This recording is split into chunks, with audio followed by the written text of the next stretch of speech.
Welcome to Beyond the Postcard.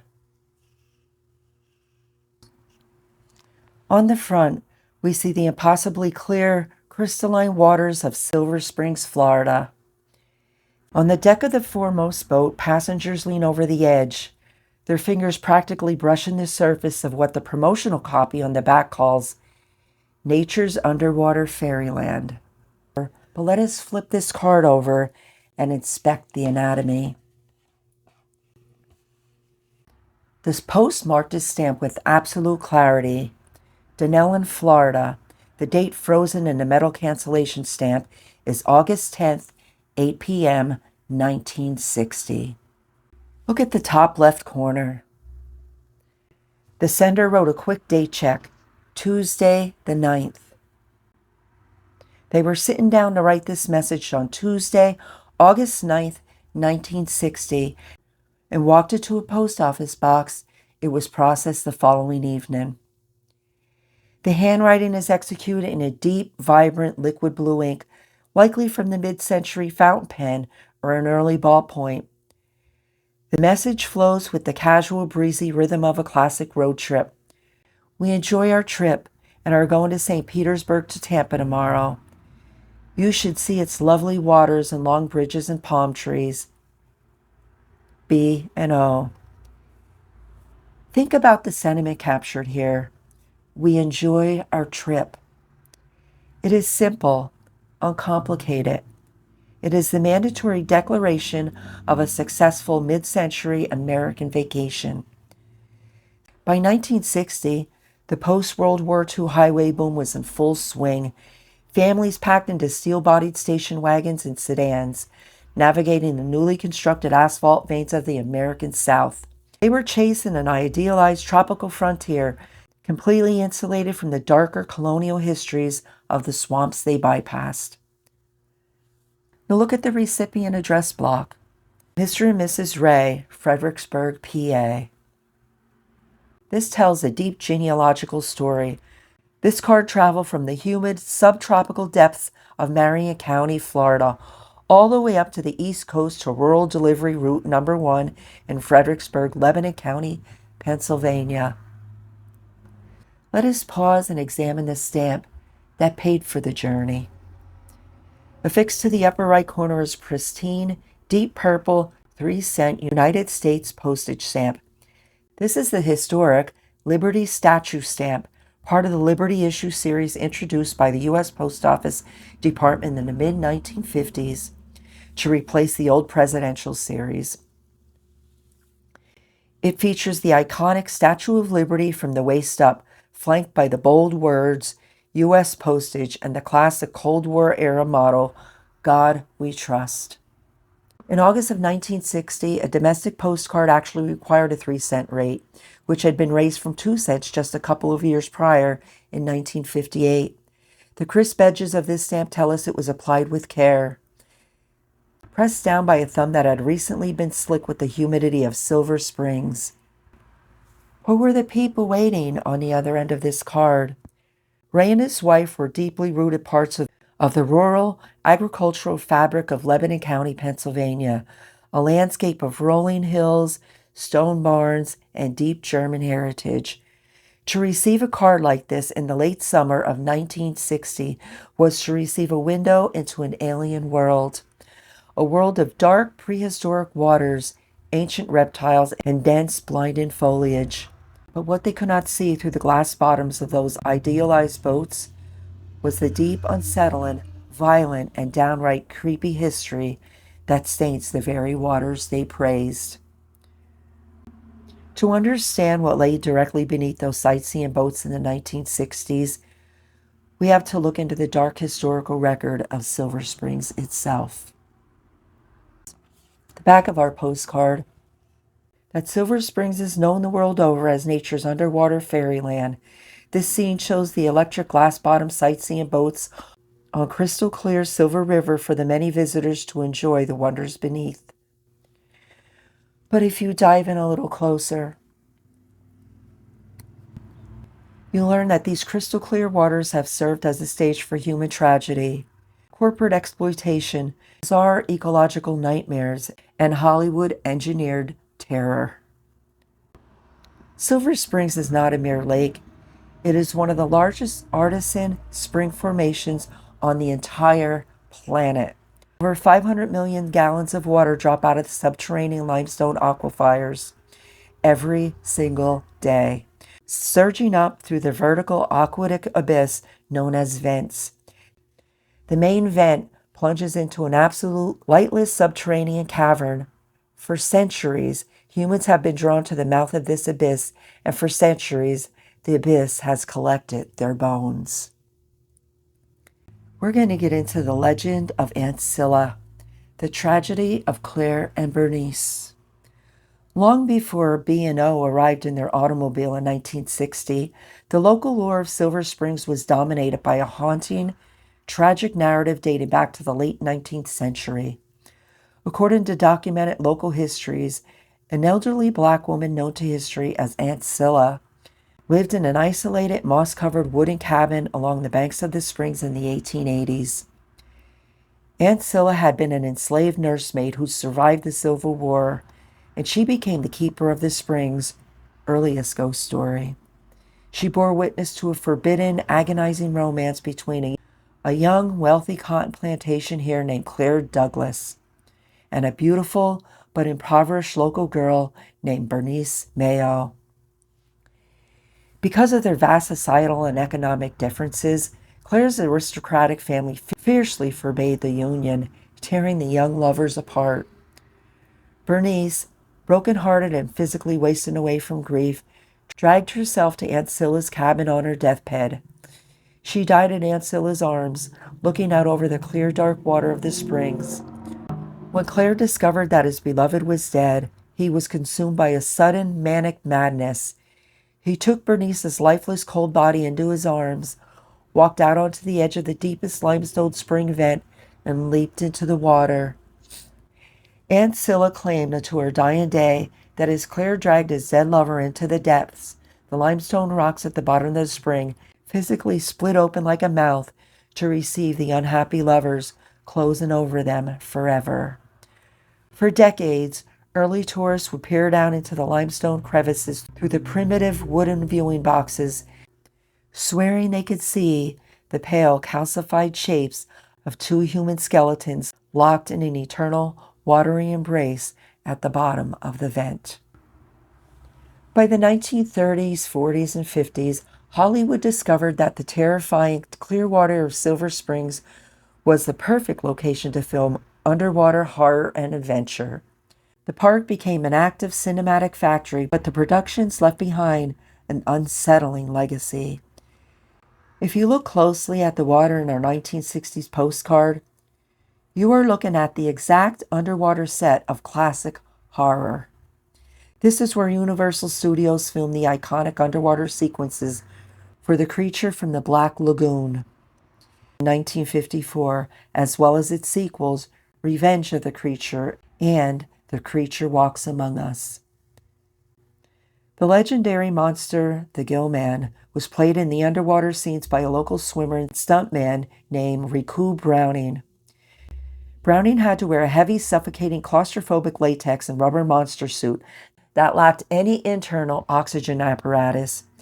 He had to hold his breath for up to 4 minutes at a time in the freezing deep labyrinth of the springs, navigating the jagged limestone caves completely blind because the suit size lacked visibility lenses. Crew members hid beneath the limestone ledges with air hoses, breathing life into the monster between the takes. One miscalculation, one tangled hose in the deep caverns, and the actor would have been permanently claimed by the spring. The park was also used for the filming of numerous Tarzan movies starring Johnny Weissmuller, and over 100 episodes of the hit television show Sea Hunt starring Lloyd Bridges. The constant underwater explosions, structural manipulations of the caves, and intense physical demands led to numerous near-fatal diving accidents, equipment failures, and instances of divers getting disoriented in the pitch-black subterranean channels that branch off from the main spring. Perhaps the most visceral, dangerous, and downright creepy element of Silver Springs during the era our postcard was sent was an attraction operating just yards away where these boats docked at Ross Allen's Reptile Institute. He was a scientist who studied reptiles, who arrived at Silver Springs from Pennsylvania in 1929. He established a massive 10-acre exhibit where he daily performed terrifying feats for tourist crowds. Allen would step barefoot into massive concrete pits swirling with hundreds of wild-caught eastern diamondback rattlesnakes, water moccasins, and massive alligators dragged directly from the surrounding Ocala swamps. Allen's show was not just entertainment, it was a high-stakes, lethal laboratory. He pioneered the practice of mass milking venomous snakes to create anti-venom for the U.S. military during World War II. But the cost was written directly onto his physical body. Over his 46-year career at Silver Springs, Ross Allen was severely beaten by lethal venomous snakes dozens of times. The repeated venomous and the subsequent necrosis, the literal dying of his flesh, devastated his physical form. The thumb on his left hand was completely, grotesquely deformed and blackened from a catastrophic rattlesnake bite. A physical horror he deliberately hid from his promotional postcards, yet proudly displayed in graphic, gory educational photographs inside his museum as a warning to children. Tourists in the 1960s would ride the serene, quiet glass-bottom boats only to step off the dock and hear the deafening, dry, metallic hiss of thousands of rattlesnakes, watching a man with a mutilated hand pin down lethal vipers with his bare skin. But of all the bizarre and histories of Silver Springs, nothing matches the ongoing ecological nightmare that began in the 1930s. A horror that was actively lurking in the trees along the riverbanks at that exact moment B&O snapped or purchased this postcard in August of 1960. In the 1930s, a reckless, eccentric glass-bottom boat captain named Colonel Toohey, not a military rank, wanted to create a striking exotic attraction to boost his Jungle Cruise sales. He purchased 6 wild Rhesumacoque monkeys from an Asian wildlife exporter. Toohey constructed a small wooden exhibit on a natural island in the middle of the Silver River, completely surrounded by water. He placed the monkeys on the island, believing they would stay put and provide a thrilling sight for the passengers. However, Colonel Toohey had failed to perform basic zoological research. He was completely unaware of one critical biological fact. Rhesumacoques are proficient, powerful swimmers. The monkeys leaped into the water, swam across the river, scrambled up the banks, and vanished into the dense, prehistoric canopy of the Ocala National Forest. Panicked and determined to fix the mistake, Toohey purchased 6 more macaques and placed them on the island. They too immediately swam away. By 1960, these monkeys had established a highly organized, feral and aggressive breeding colony throughout the park. But the true horror of these primates was not discovered until decades later by state wildlife biologists. Approximately 25 to 30% of this rapidly expanding wild monkey population carried herpes B virus. While completely harmless to the monkeys, herpes B is catastrophic, terrifying, and overwhelmingly fatal to humans. It is transmitted through the animal's bodily fluids, saliva, urine, feces, or a deep aggressive bite. In humans, the virus attacks the central nervous system with ruthless speed, causing acute necrotic encephalomyelitis, a literal agonizing inflammation and destruction of the brain and spinal cord. When B&O wrote, "You should see its lovely waters along bridges and palm trees," they were sitting directly beneath a canopy where feral, hyper-aggressive, virus-laden primates were multiplying in the shadows, watching the human tourists from the moss-covered branches. Let us look back at our postmark. Denellen, Florida, August 10th, 1960. Why was this card mailed from Denellen, a town located roughly 30 miles southwest of Silver Springs? To answer this, we must look at the mid-century travel logistics and the industrial ghost towns that lay along the path of our travelers, B&O. In 1960, there were no massive multi-lane interstate systems cutting through central Florida. Travelers heading south toward Tampa and St. Petersburg had to navigate two-lane asphalt arteries like U.S. Route 41 and State Road 40. Denellen was a critical, historic crossroads, a place where travelers stopped to refuel their vehicles, buy cold sodas, and drop their postcards into the brass slots of old brick post offices. But Denellen carried its own dark, heavy historical weight. Decades before it became a sleepy tourist transit stop in 1960, Denellen was a violent, chaotic epicenter of the great hard rock phosphate boom of the late 1880s and early 1900s. In 1889, high-grade phosphate was discovered in the soil of Denellen. Almost overnight, the quiet agricultural area was transformed into a lawless, cutthroat corporate frontier. Thousands of laborers, speculators, and rail workers flooded the region. The landscape was violently torn apart, hollowed out into massive, deep, jagged, open pit mines. Because the mines were surrounded by dense timber and turpentine camps, the development of Denellen happened in a frantic, helter-skelter manner. Elaborate, wealthy Victorian mansions for mine owners were constructed, directly alongside squalid, single-room shotgun shacks that housed impoverished black and immigrant laborers who worked the dangerous cave-in prone pits. Saloons, unregulated bordellos or brothels, and gambling dens sprung up overnight between homes and churches to serve the needs of a rough, transient, and heavily armed mining population. Brawls, murders, and industrial accidents were a daily occurrence, and many laborers who died in the pits were buried in unmarked graves, forgotten by history as the corporate entities moved on. By the time World War I arrived in 1914, European markets closed, the boom collapsed, and the industry migrated south to Polk County. By the time our postcard was stamped in August 1960, Denellen's very late phosphate mine had officially closed its door forever. Now let us step out of the year 1960 and look at what these locations look like today. If you visit Silver Spring State Park today, you will find a landscape that is both beautifully preserved and hauntingly strange.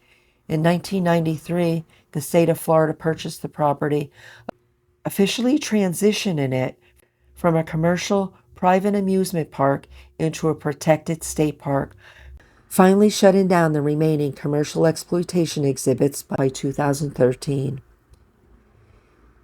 The iconic glass-bottom boats you see in our 1960 postcards are actually still in operation today. You can walk down to the historic wooden docks, step onto a modernized electric vessel, and look down through the glass floor into the exact same clear waters. The view from the glass has fundamentally changed. Decades of agricultural runoff, fertilizer pollution, and increased groundwater usage has severely impacted the flow of the springs. The blindingly white limestone floor seen in mid-century postcards is now often covered in mats, dark brown and green algae. Yet the history still rests at the bottom. If you look closely through the glass near the mouth of the deep vents, you can see the submerged rotting wood holes of old movie props, abandoned camera platforms from the days of the creature from the Black Lagoon, and the historic artifacts of the bygone era of entertainment. The Ross Allen Reptile Institute is entirely gone, its concrete snake pits demolished, filled with dirt, and covered over by native ferns and wildflowers. Ross Allen himself passed away in 1981, leaving behind a legendary status in American herpetology and medical legacy of anti-venom development that saved thousands of lives though its physical venue has been entirely reclaimed by the swamp. And what of Colonel Toohey's monkeys? Today, macaque population has exploded. There are 300 to 400 monkeys thriving within Silver Spring State Park alone. They have completely outgrown the boundaries of the park. In recent years, wildlife officials have confirmed credible, terrifying reports of these feral harpy bees carrying monkeys expanding their territory over 100 miles away, spotted in the suburbs of Jacksonville and the rural outskirts of Orlando. Signs are now posted prominently along the Silver River boardwalks, sternly warning modern tourists in bold lettering, "Do not feed or approach the monkeys." Parts of the state park have had to be abruptly shut down by rangers when the monkey troops became overly territorial and hyper-aggressive, ambushing and baring their long canine teeth. They remain a thriving, and potentially lethal reminder of the 1930s publicity stunt gone horribly wrong. Meanwhile, 30 miles away, the town of Dunellen has embraced its identity as a historic jewel. The old historic district has been beautifully restored. There's antique shops, boutiques, and cafes. The old brick city jail, built around 1910, still stands on William Street, its iron bars still fixed across the windows, a silent testament to the lawless, violent days of the phosphate boom. The postcard we held today, sent by B&O to Mr. and Mrs. Ray back in Fredericksburg, Pennsylvania, was written in a moment of pure, uninterrupted mid-century optimism. They saw only the lovely waters, the long bridges, and the beautiful palm trees. But as we have seen today, if you look long enough and deep enough beyond the postcard, you will find that beneath the surface of every paradise lies a world of monsters, vipers, secrets, and scars that time can never fully wash away. I hope you enjoyed this walk back in time. Please join me again for another Beyond the Postcard.